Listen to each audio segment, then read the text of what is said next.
Halo Pak. Halo bro, Iya Pak, udah kedengeran suara aman ya berarti. oke. Oke, jadi kita sambil nungguin yang lain juga. Hari ini kita mungkin bisa langsung mulai aja ya Pak ya, supaya mungkin nanti waktunya biar nggak terlalu lama. Kalau misalkan ada Boleh, Bapak boleh. Ibu mau tanya ke Pak Niko Lawrence, silakan aja bisa di kolom chat. Itu kita akan ngomongin seputar saham-saham di BUMN, karena memang kan BUMN hampir jadi penggerak di bursa bursa saham ya untuk saat ini. Karena di saat ini di penutupan kita update dulu untuk IHSG penutupan perdagangan sesi pertama itu ada di level 6.709. Kita benar-benar bisa lihat hari ini baru 2 hari nih, 2 hari kerja atau 2 hari bursa akhirnya buka kembali setelah libur panjang. Itu kita mengalami penurunan hampir itu sekitar 7% dari hari Senin kemarin ya kalau aku lihat di sini. Ya, 7% lewat gitu untuk perdagangan sesi pertama. Mudah-mudahan di sesi kedua mungkin ada kenaikan atau ada keturunan atau ada penurunan kembali, kita nggak tahu. Tapi yang kita harapkan yang terbaik buat buat bursa saham di Indonesia gitu. Nah, tema kali ini kita akan ngomongin saham-saham di BUMN, khususnya yang ada di dalam indeks BUMN 20 ya. Jadi 20 perusahaan BUMN yang dianggap terbaik oleh Bursa Saham Indonesia yang menjadi indeks. Nah, di situ kita bisa lihat bahwa untuk 2 bulan terakhir atau 3 bulan terakhir kenaikan level indeks di IDX BUMN 20 itu memang naik ya, tapi karena sekarang di bulan Mei ini 2 hari terakhir karena kita lihat IHSG juga turunnya dalam, jadi kita bisa lihat bahwa di indeks BUMN 20 itu juga sama. Kalau IHSG itu turun 7%-an lebih di 2 hari terakhir ini, kalau BUMN 20 indeksnya tuh turun sampai 8% lebih gitu. Nah, sebelum kita masuk ke pertanyaan-pertanyaan atau teman-teman atau investor juga mau nanya di kolom chat, mungkin kita perkenalkan dulu ya. Kalau untuk narasumber kita tentu itu adalah analis atau head of research analyst ya di Finance Sekuritas, yaitu adalah Bapak Nico Lawrence, CFA FRM ya Pak ya. Wah, Untuk gelarnya nggak usah lah bro, keberatan. waduh, gelar sertifikasi itu penting banget Pak. Jadi uh, menunjukkan profesionalitas kurang lebih seperti itu ya. Dan saya adalah Reidi Okta, ada dari Finance Sekuritas Cabang Puri. Jadi kita berkolaborasi untuk bisa memfasilitasi teman-teman atau para investor yang ingin bertanya kepada analis-analis, supaya kita bisa nambah informasi yang lebih di siang hari ini gitu. Nah, untuk kita mulai pertama kali, kita mau, mungkin saya yang mau tanya dulu Pak ke Pak Niko ini mengenai pepatah ya. Maksudnya saat ini mungkin benar-benar terjadi nih. Kalau misalkan kita tahu selama ini ada istilah atau pepatah buy in November, sell in May gitu ya. Walaupun kalau kita tahu November kita kenapa beli, September, Agustus kenapa beli, karena kan kita tahu itu uh, udah kuarter 4 gitu ya. Jadi misalkan kalau investor-investornya kayak beruang kutub gitu ya, dari Januari sampai Agustus dia nggak beli atau dia diem aja, lalu kemudian Agustus sampai September dia udah mulai cari-cari nih perusahaan-perusahaan mana yang bisa jadi winning sector, lalu kemudian dia mengharapkan adanya ya kenaikan di bursa saham di kuartal 4 seperti apa, window dressing dan lain sebagainya, ada Thanksgiving, Natal dan lain sebagainya gitu. Tapi kalau misalkan penjualan di sell in May yang udah rame ini belakangan, kalau saya ada lihat histori ke belakang sebenarnya jarang terjadi ya kalau di bulan Mei ini sempat jatuh gitu. Tapi kalau yang kali ini tuh sepertinya kita nggak bisa menolak kenyataan itu. Ternyata di 2 hari pertama bursa saham buka kembali setelah pasca liburan Idul Fitri, ternyata memang turunnya hampir 7,5%. Itu jadi kenaikan 7,5% turun ini kenaikan dari bulan Februari nih, kurang lebih ya, dari Februari 1 dia naik 3 bulan, turunnya cuma 2 hari untuk balik ke level 6.709 di bulan Februari. Nah, Pak Niko boleh nggak sih jelasin ke kita maksudnya sell in May itu apa, dan maksudnya investor tuh harus seperti apa sih kalau misalkan biasa kita di bulan Mei? Iya, sebenarnya kalau selain Mei itu sih sebenarnya lebih statistik ya. Jadi emang sebenarnya kayak performa secara Mei sampai November itu secara historically emang kayak lebih buruk dibandingkan kayak periode-periode sebelumnya gitu. Jadi ada concern dari situ sih sebenarnya. Cuman kalau kita lihat buat yang market sekarang itu ya, maksudnya secara intern kalau sell Mei and abis itu buat itu kan sebenarnya lebih kayak statistik ya. Cuman kalau secara intuitively gitu ya, kalau kita ngomongin market sekarang, emang somehow tuh ya pressure-nya lagi lumayan banyak nih PR-nya ya. Investor tuh lumayan khawatir sih. Kemarin kan kalau kita lihat yang kayak apa data-datanya dari si World Bank, IMF, mereka kan bilang nih tahun depan kayaknya growth-nya cuma 0,2 sampai 0,8%. Itu tipis banget kan growth-nya. Nah, terus kalau kita lihat yang paling investor agak-agak khawatir adalah sebenarnya si inflasinya ini. Sebenarnya gini sih, kadang waktu itu kan kita ngeliat, oh ini kayaknya si The Fed harusnya bagus nih market reaction-nya. Jadi market reaction itu ketika misalnya waktu si The Fed cuma naikin 50 basis point, translasinya, oh ternyata marketnya sempat positif kalau kita lihat ya, market di US itu sempat positif gitu. Cuman ends up-nya langsung negatif dan turun lumayan tajam ya. Maksudnya hari-hari setelahnya, itu setelah yang meeting 4 sampai 5 Mei kemarin kan. Nah, jadi si investor yang paling khawatir sekarang ini adalah intinya gini deh, Fed mampu nggak sih sebenarnya buat jaga inflasi? Nah, makanya kalau kita lihat seharusnya investor malah lebih appreciate kalau seandainya itu suku bunganya lebih agresif bahkan. Karena mereka khawatir nih dari posisi inflasi sekarang. Kalau nanti inflasinya bisa di US sampai double digit segala macam, itu kan translasinya bakal bakal PR ya, maksudnya buat perekonomian. Maksudnya sesimpel kayak gini sih, misalnya inflasi ya. Inflasi kalau misalnya harga-harga jadi mahal gitu ya, orang bakal kayak mengurangi daya beli masyarakat. Itu yang pertama. Yang kedua adalah inflasi itu kan jatuhnya kan biaya investasi ya. Kayak kita misalnya beli semen jadi mahal, misalnya harga nikel jadi mahal, elektronik jadi mahal, segala macam.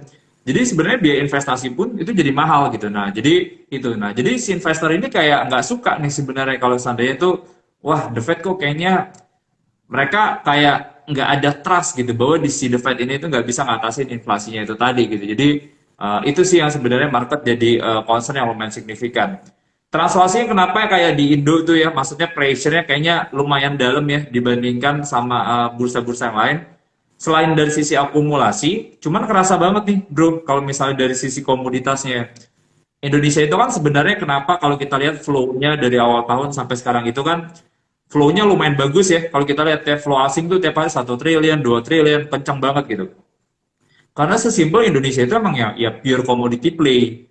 Jadi kalau kita lihat emang harga komoditinya bagus, harga nikel sampai 30.000, harga batu bara sampai di atas 300 gitu. Jadi translasinya Indonesia menang gitu karena dia adalah net exporter buat komoditis. Cuma sekarang orang takut nih, oh dengan adanya inflasi, kekhawatirannya growth tuh bakal slowing. Kalau growth bakal slowing, yang paling orang bakal ini apa?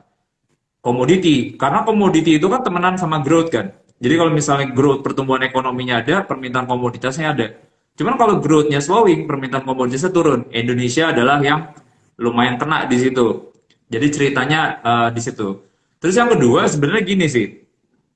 Jadi kalau lihat kayak di China gitu ya, di China itu tuh sebenarnya translasi dari sisi zero covid policy itu tuh belum beres gitu PR-nya.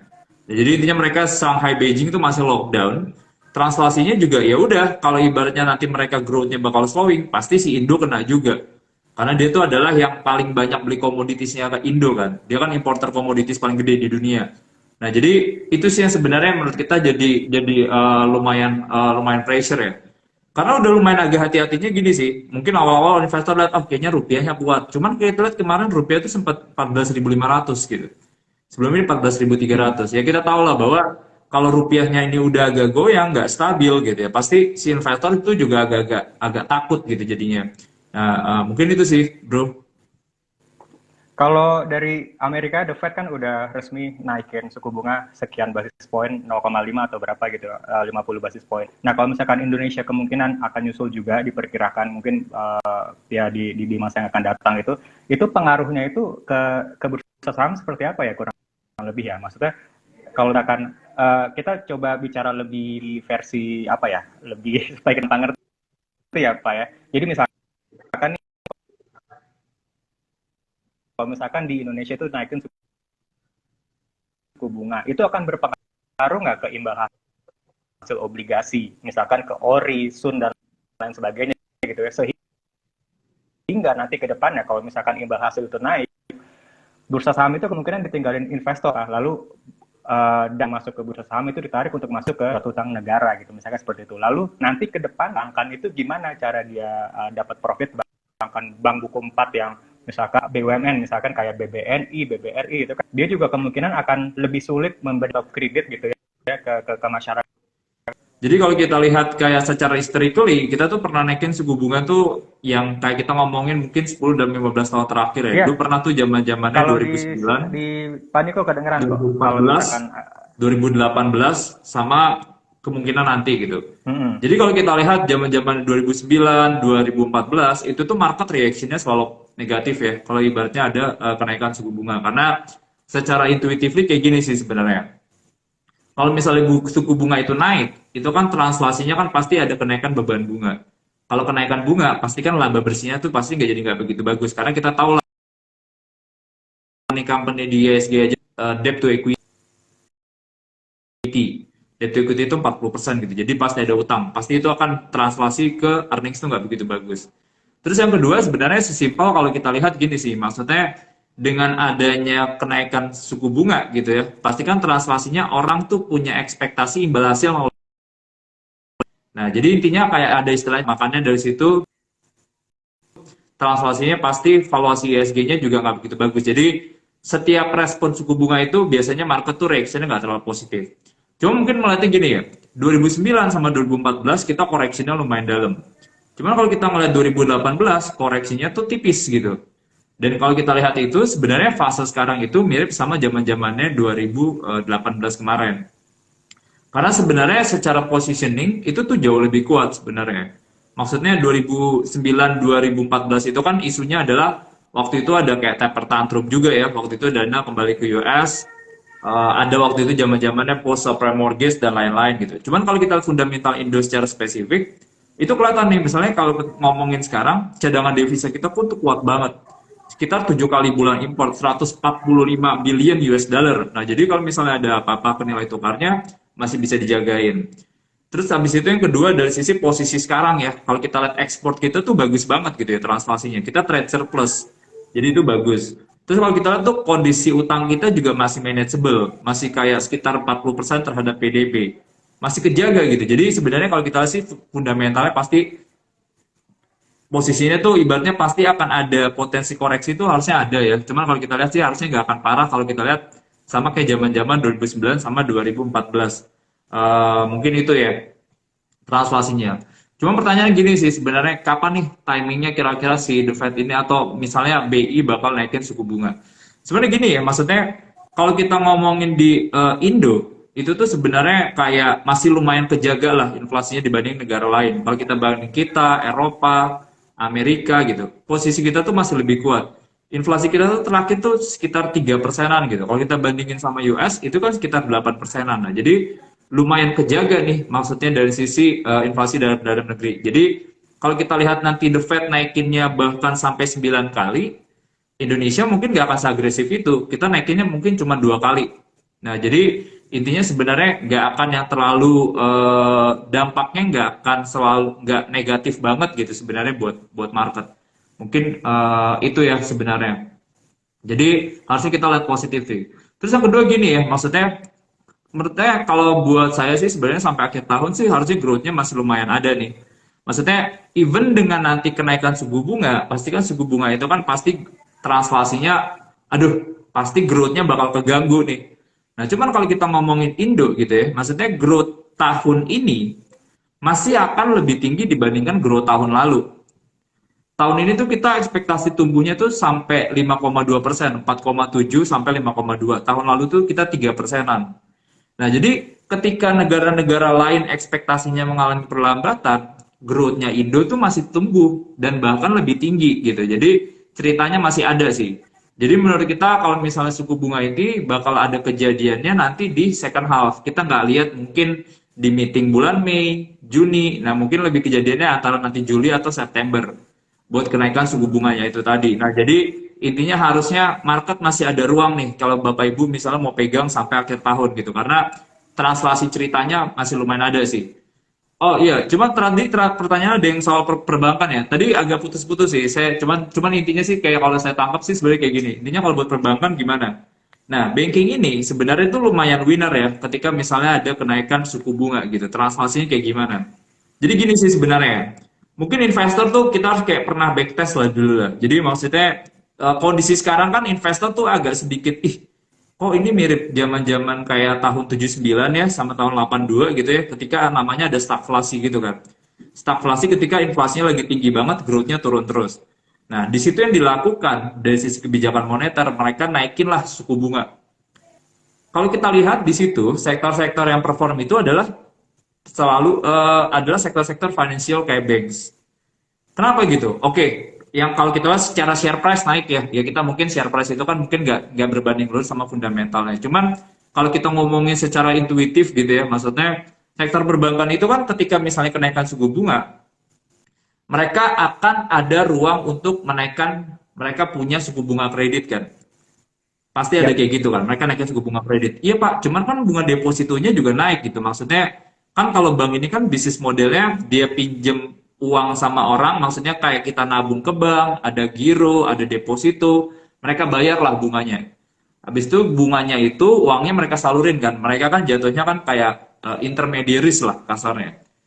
Nah, terus Pak, cuman kan nanti kalau misalnya ini buka tabungan ini, bunga giro ini naik. Enggak.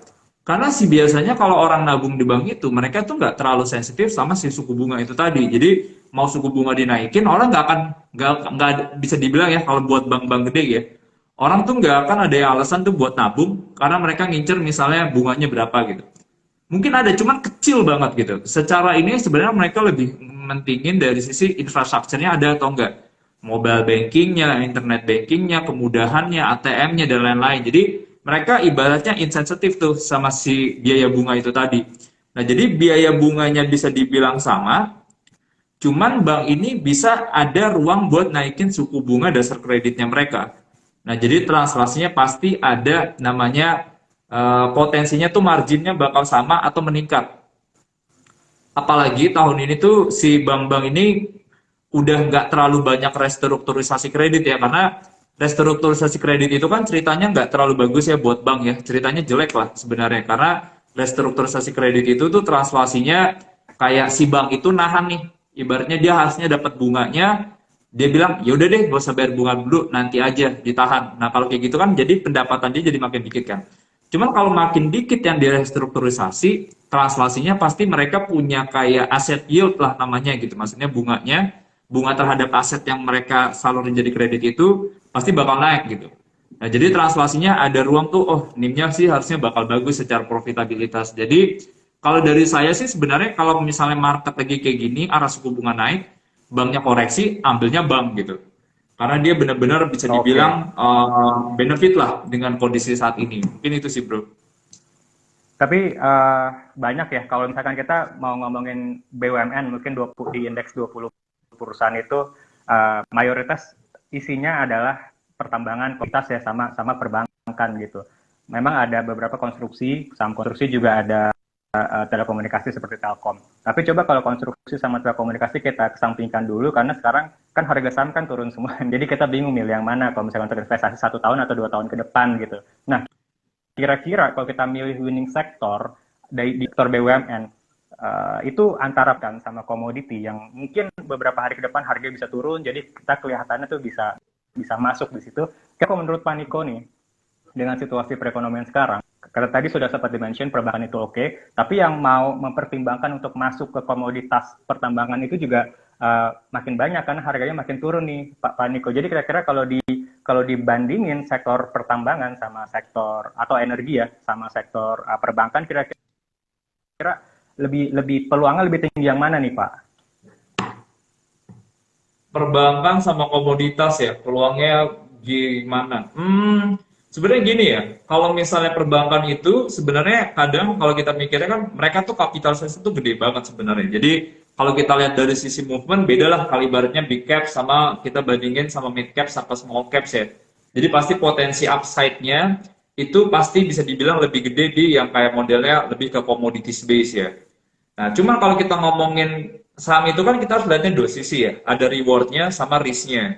Bank itu sebenarnya karena mereka sebenarnya size gede, liquidity-nya juga gede, sebenarnya secara utility atau risikonya itu juga lebih kecil dibandingkan komoditas gitu. Nah, jadi ada plus minusnya lah bro. Mungkin rewardnya si bank ini nggak akan segede komoditas, cuma secara risknya itu dia lebih kecil dibandingkan komoditas gitu. Karena bisa dibilang dia kan adalah kayak penopangnya IISG kan. Dia kan 50% ibaratnya komposisi saham secara kapitalisasi pasar itu kan isinya adalah sektor perbankan. Nah, jadi pasti itu sih. Nah, kalau komoditas ini ya, kalau komoditas, kalau kita lihat sih sebenarnya buat ke IISG itu ceritanya masih lumayan banyak sih, masih lumayan banyak yang positif ya, karena kita lihat tuh harga komoditas itu nggak langsung kayak tiba-tiba langsung turun, mungkin harga batu bara ke levelnya 100 gitu. Karena sebenarnya gini sih, kalau kita lihat, karena kelihatan kan jadi meeting-meeting terakhir belakangan, itu bahkan kemarin ya, baru banget kemarin gitu ya, si G7, mereka bilang nih, kita bakal larang banget import minyak dari si Rusia. Habis itu mereka masih bakal support Ukraina. Nah, jadi sanksi itu tuh fundamental gitu. Sanksi itu tuh bukan sentimen, bukan karena ada sanksi harganya langsung naik, enggak. Karena emang ada kelangkaan dari Rusia, karena ada sanksi harganya bisa naik gitu. Dan sanksi ini tuh kita lihat tuh nggak cuma kayak 1 minggu kan, pasti akan sampai 1 tahun gitu. Jadi sesimpel yang banyak dijual dari Rusia ya kayak minyak, gas, nikel, batu bara, pasti terganggu lah semua. Kelihatan lah semua orang tuh yang dulu beli dari Rusia, sekarang mereka udah cari negara-negara lain yang hasilin itu. Kayak misalnya batu bara, habis itu nikel mereka banyak ngomong ke Indonesia. Nah, jadi translasinya sebenarnya harga komoditas itu tuh masih tinggi sih, bro. Jadi kita lihat juga komoditas sama bank ini masih bagus. Cuman kalau misalnya dari saya pribadi, saya sih kalau sekarang kan lebih agak hati-hati ya. Jadi sebenarnya saya lebih gedein porsinya lebih ke komoditas karena ke bank karena ketidakpastiannya masih lumayan tinggi. Jadi kalau dari saya pribadi ya, maksudnya fokusnya sekarang itu adalah lebih banyak malah ambilnya ke consumer sama perbankan. Hati-hatinya si komoditas ini tetap diambil nih karena komoditas ini tuh kalau seandainya misalnya tiba-tiba ada reversal gitu ya, dia tuh secara persentasenya bisa lebih gede gitu, jadi dia jadi alfanya saya lah. Jadi sebenarnya itu sih, bro. Kita ngomongin satu saham lebih spesifik yaitu Bank Syariah Indonesia. Insight gak dari Pan, ada beberapa nasabah yang pernah beli dari puncak di tahun lalu atau 2 tahun lalu, kira keluar dari indeks BUMN 20, tetapi di harga terendah saat ini, apa kenaikan suku bunga yang seperti yang tadi dan sektor perbankan aman daripada, bukan dinilai lebih aman ya, maksudnya punya peluang yang lebih baik lah dibanding sektor lain, atau juga bisa pertambangan juga oke gitu. Bagaimana dengan BRIS nih yang harganya masih turun terus gitu? Apakah fundamental dan katalis itu bisa mendukung situasi ekonomi sekarang untuk mendukung kenaikan BRIS di masa yang akan datang, Pak? Iya, kalau BRIS ya, sebenarnya gini ya, maksudnya waktu itu saya juga pernah lihat nih, wah ini kayaknya BRIS, BTPS gitu ya, bank-bank syariah di Indonesia tuh lumayan menarik nih, karena maksudnya secara penetration kita kan sebenarnya masih lumayan rendah ya dibandingkan negara-negara lain kayak misalnya Kuwait, Arab Saudi gitu ya. Maksudnya base kayak populasi Muslim di Indo kan lumayan gede gitu. Menarik nih sebenarnya. Nah, cuman sebenarnya yang jadi concern adalah ketika waktu itu share price-nya mungkin BRIS sempat ke 3.800 gitu ya. Kita coba lihat nih, sebenarnya positioning bank syariah di Indonesia itu kalau kita banding ke negara lain masih atraktif nggak sih sebenarnya? Nah, kita lihat ternyata secara cost structure, sebenarnya bank-bank negara syariah di luar itu tuh bisa dibilang tuh lebih efisien gitu, cost to income-nya lebih kayak profitable. Nah, itu yang kayak kita lihat, oke, mungkin nggak begitu menarik. Terus kedua, kita misalnya ngelihatnya dari sisi valuasinya gitu. Jadi zaman-zaman dulu kan BRIS kan valuasinya sempat kayak mirip sama BCA ya, kayak 4 kali price to book value dan lain-lain. Nah, terus kita lihat bank-bank di negara-negara lain itu, kok mereka rata-rata kok valuasinya 2 kali, 3 kali price to book value. Oh, lumayan mahal nih ternyata gitu. Jadi, oh ini ternyata attractiveness-nya jadi kurang ada nih secara kayak fundamentalsnya. Mungkin belum terlalu baik dibandingkan negara lain karena kita masih kayak bisa dibilang masih early phase banget gitu ya. Terus yang kedua sebenarnya dari sisi valuasinya itu tadi. Terus kalau BRIS ini tadi dari sisi investor adalah sebenarnya gini sih. Mereka kan kemarin kan baru kayak konsolidasi ya, baru gabungin gitu. Nah, jadi biasanya istilahnya butuh waktu namanya kayak time sinergi lah. Mereka butuh waktu untuk melakukan sinergi. Kelihatan banget sebenarnya ketika mereka lagi konsolidasi itu, mereka punya earnings itu tuh lumayan flat. Kalau Bapak Ibu mungkin sesimpel lihat RTI atau mungkin di platformnya Panin gitu ya. Itu earnings tuh kita lihat di tahun 2021 itu tuh kemarin lumayan flat gitu. First quarter 2022 barulah sedikit kalau kita lihat emang lebih bagus. Nah, jadi kalau misalnya dari posisi sekarang sebenarnya lumayan menarik nih, ceritanya masih lumayan ada nih upside-nya. Sekarang valuasinya itu cuma 2,3 kali ya, walaupun sedikit lebih mahal dibandingkan Bank Mandiri ya. Cuma menurut kita masih lumayan atraktif lah. Nah, cuman jadi kalau si BRIS ini sih sebenarnya kalau kita ngomongin buat long termnya, jangka panjangnya dengan ada kondisi seperti ini harusnya sih masih bakal positif sih, bro. Jadi kalau kita lihat sih masih bakal bagus, valuasinya udah lumayan masuk akal. Terus mereka kan adalah aset base syariah terbesar ya, jadi secara pangsa pasar mereka paling gede. Jadi mereka punya bargaining tuh sebenarnya di situ. Jadi Menurut kita itu sih. Jadi kalau kita ngomongin jangka panjang sih Breeze menarik ya. Walaupun sebenarnya concernnya sekarang kan lagi posisinya tuh lagi lumayan downtrend ya. Jadi itu sih harus dipertimbangin juga dari sisi investornya. Cuman kalau Bapak Ibu pegangnya time frame-nya buat 1 tahun, menurut kita masih masih menarik sih. Oke, informasi yang sangat bagus sekali Pak Niko. Kebetulan banyak banget yang mungkin mau averaging atau beli lagi di bawah, tapi masih belum tahu nih apa kondisi dengan kenaikan suku bunga di Indonesia atau di Amerika, the Fed atau di dunia gitu ya. Itu pengaruhnya apa ke perbankan. Niko sempat bilang bahwa kenaikan suku bunga itu bisa justru bikin perbankan bisa dapat kenaikan harga yang lebih baik lagi di masa depan gitu. Nah, gini Pak Niko, ada pertanyaan dari Pak Wiyanto Yuwono, mungkin consumer goods ya. Maksudnya karena kita kan habis pasca Lebaran, sebelum Lebaran kita sempat ngomongin sektor-sektor yang bisa naik secara laporan keuangan mungkin di laporan keuangan di berikutnya di kuartal 3 atau kuartal 4. Seperti misalkan Indofood, INDF, ICBP, sama Unilever gitu. Karena mereka mungkin termasuk terlanjur beli di awal. Apakah menurut Pak Niko itu punya peluang untuk recover? Ada pepatah Celine May sekarang ya, maksudnya orang ketakutan dan mungkin mulai masuk perbankan lagi atau bagaimana atau pertambangan. Nah, consumer goods ini menurut Pak Niko gimana nih peluangnya?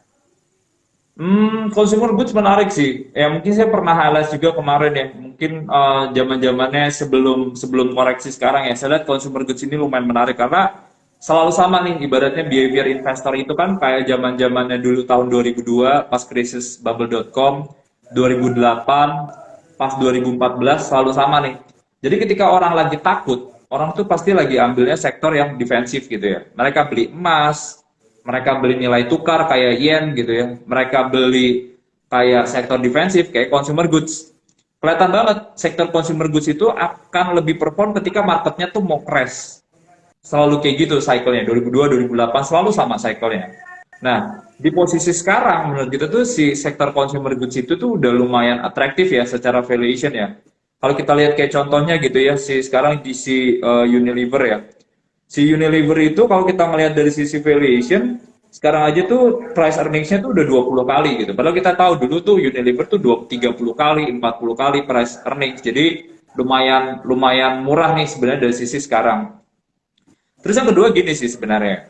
So, kalau misalnya si sektor consumer itu kemarin pressure, investor kan rada takut cuman karena masalah dari sisi ada namanya sektor rotation lah. Orang tuh lebih ambil, mereka tinggal consumer, mereka ambil cyclical stock yang ibaratnya ikut arah perbaikan ekonomi. Ibaratnya kayak komoditas, habis itu mereka masuk kayak perbankan juga. Mereka tinggalin yang defensif-defensif gitu. Terus yang kedua, sebenarnya investor agak takut kok si perusahaan consumer itu marginnya ketekan banget ya. Kayak ibaratnya harga kayak gandum kan naik, harga susu naik gitu, harga tepung naik. Jadi kerasa banget mereka nggak bisa naikin itu. Nah, jadi semua laporan keuangan perusahaan consumer jelek bro, bisa dibilang. Unilever, Mayora, kalau kita lihat sekarang itu nggak begitu bagus lah. Nah, cuman ibaratnya kan kalau misalnya penurunan harga itu kan pasti ada istilahnya tuh price in gitu ya. Oh, ya udah nih harganya udah turun karena mereka udah mengantisipasi soal kenaikan harga komoditas ini. Jadi harganya udah lumayan turun. Jadi kita lihat kayaknya udah price in deh. Kayaknya orang tuh cerita-cerita soal kenaikan harga soft commodities itu udah kerefleksi deh ke harganya dia gitu. Jadi itu sih. Nah, makanya kita lihat oh kalau misalnya cerita jeleknya udah masuk semua. Nah, kita lihat sih sebenarnya si consumer goods itu masih menarik sih. Makanya kita lihat kalau consumer goods menurut saya saranin sih sekarang ICBP, Unilever, Mayora itu masih atraktif sih. Unilever nih di 2 minggu terakhir memang harga naik terus ya. Sekarang di penutupan perdagangan per di level 4.370 naik terus itu kita lihat mungkin kalau di RTI net buy-nya itu memang dari asing gitu. Yang jual itu kebanyakan dari domestik. Nah itu kira-kira apa yang terjadi sih Pak di saham Unilever di beberapa minggu terakhir ini? Apakah ada katalis-katalis yang atau update market yang kita nggak ada Pak? Atau yang Pak Niko bisa cover bantu ke kita supaya kita tahu nih kenapa sih kira-kira Unilever mulai untuk bisa mengalami penguatan harga nih saat ini Pak? Iya. Oh, penguatan harga. Jadi gini sih mungkin ceritanya ya. Dulu tuh orang tuh kenapa kita lihat dulu harga Unilever tuh sempat 11.180 gitu. Maksudnya di level tertingginya dia. Karena investor lihat ini tuh company itu punya brand awareness tuh yang kuat banget gitu ya. Maksudnya setiap orang pasti adalah produk Unilever dan pasti mereka pernah pakai produknya Unilever. Cuman di situ tuh kayak growth-nya tuh zaman-zaman itu tuh masih bisa kayak double digit growth gitu, 11% revenue-nya. Nah, sekarang itu ibaratnya kayak competition-nya terasa banget pressure-nya gitu ya. Mereka punya bisnis kan dua, namanya food and refreshment sama home and personal care. Kayak sampo-sampoan sama makanan-makanan. Ketekan banget nih, kerasa gitu ya. Nah, yaudah, habis itu ya udahlah correction sampai sekarang segala macem gitu. Bahkan dulu kan sempat ada yang kayak bikin artikel juga, oh yaudah nih, delisting aja nih dari sisi manajemen karena nggak ada added value bla bla bla gitu. Cuman sebenarnya kalau kita lihat contohnya di laporan keuangan terakhir ya, kalau laporan keuangan terakhir kita lihat bagus gitu first quarternya. Laporan keuangannya intinya growth ya, walaupun sebenarnya datangnya dari mana nih? Ada investor yang argue itu kan bukan dari revenue pak, darinya dari efisiensi. Cuman ya earnings tetap earnings ya. Kalau intinya laporan keuangannya bagus walaupun itu dari efisiensi dan lain-lain, translasinya bisa dibilang laporan keuangannya tetap bagus gitu. Jadi ternyata investor melihatnya ya nggak seburuk itu ternyata gitu maksudnya. Dengan valuasi yang cuma 20 kali price earnings, dengan growth yang masih ada gitu ya, maksudnya di tengah perlambatan ekonomi kayak sekarang, jadi ya udah bisa dibilang kayak investor tuh ada bisa dibilang ada asset rotation lagi. Mereka ambillah consumer goods gitu. Yang consumer goods kan ibaratnya pilihannya yang punya brand lumayan kuat, Unilever, Indofood, Mayora gitu. Jadi mereka ambil yang ibaratnya brandnya tuh kuat gitu. Mungkin itu sih. Kita mau akhiri nih acara hari ini gitu. Sebelum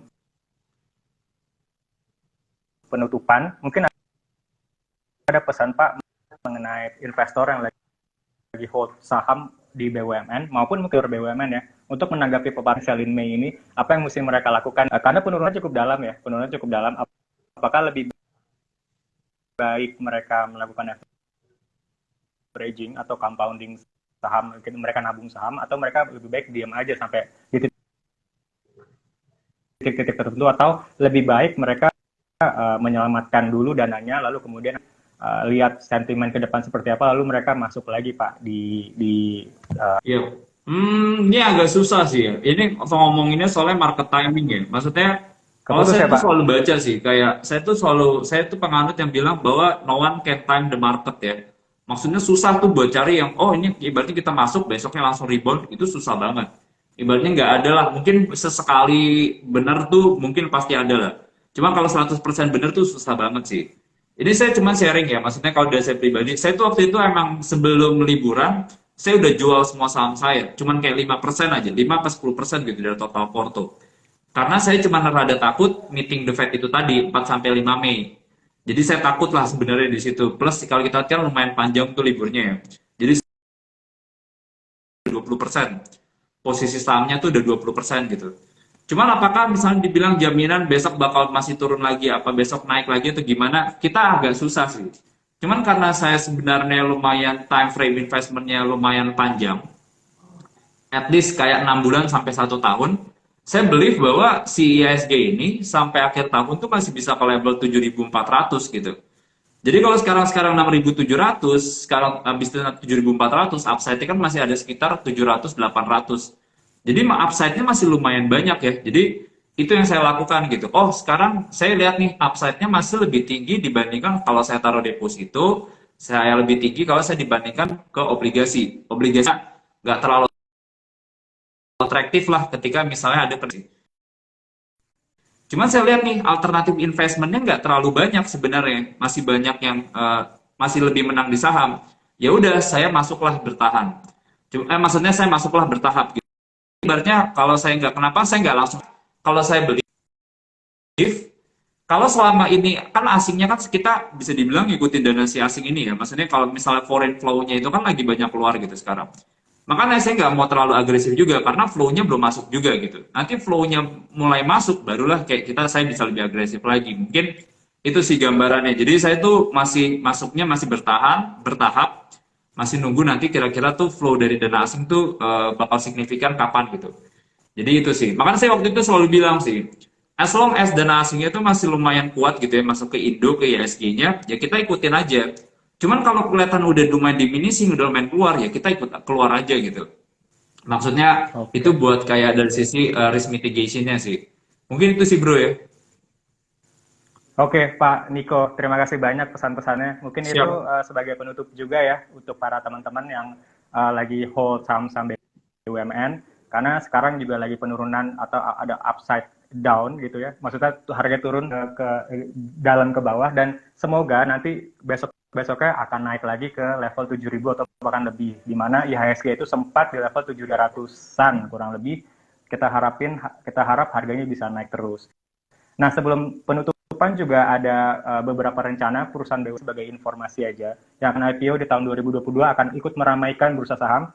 Itu seperti Pertamina Geothermal, lalu ada Pupuk Kaltim, ada Inalum Operating, ada Min ID, dan sektor pelabuhan dan kapal juga ada ASDP Indonesian Ferry ya. Nah, kita harapkan semua saham-saham yang IPO itu bisa memberikan sentimen positif lagi di bursa saham sehingga para investor akan memasukkan dananya di bursa saham karena perusahaan-perusahaan yang akan masuk ke bursa saham di tahun 2022 ini setidaknya di sisa rentang waktu ini adalah perusahaan-perusahaan BUMN yang kita harapkan bukan perusahaan main-main gitu.